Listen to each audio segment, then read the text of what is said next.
Nous, on est riches parce qu'on est en train d'appauvrir l'Afrique, de nouveau, l'Amérique latine, l'Asie. Nous sommes nous les responsables de ces millions de morts. C'est nous qui disons que tu dois avoir accès à l'eau simplement si tu la payes. Que je t'amènerai l'eau si je suis rentable. En Afrique, c'est nous, c'est pas eux. Eux, ils étaient capables de le faire en communauté.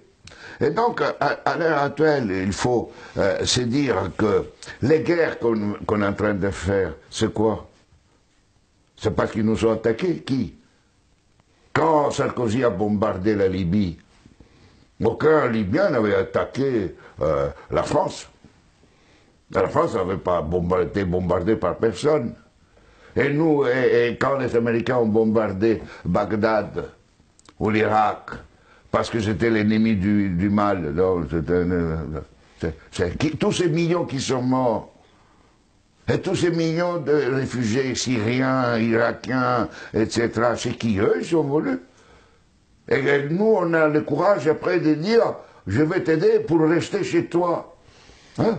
Alors qu'on les a créé des conditions pour qu'ils doivent fuir.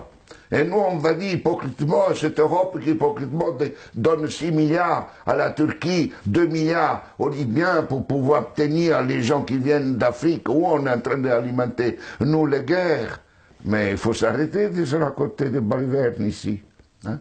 Il faut arrêter. La guerre ne se fait plus parce qu'on tue l'ennemi. La guerre est devenue, grâce à la technologisation, elle était aussi d'avant, mais elle est devenue une activité économique la plus rentable après l'industrie pharmaceutique et l'industrie informatique. On fait la guerre parce que c'est rentable.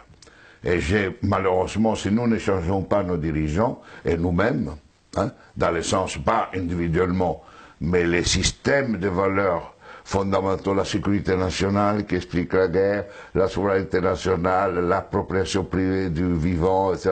Tout ça, on fera la guerre. On fera la guerre, pourquoi? Parce que pour cela, deviendra une activité de plus en plus rentable. D'ici quelques années, si vous éliminez la guerre, le PIB mondial chutera, d'après le système dominant. Elle ne chutera pas si on est dans ce autre système. Au contraire, la guerre, la disparition de la guerre sera une source de richesse. Mais c'est pour cela que les dominants à l'heure actuelle ne veulent pas réduire les armements, ne veulent pas réduire les occasions de guerre. Parce qu'imaginez-vous la France sans la guerre. Que serait comme économie? Imaginez-vous les États-Unis sans guerre, deviendraient des pauvres. Des économies pauvres. Donc aujourd'hui, on est entré dans une phase où on fait la guerre parce que c'est rentable.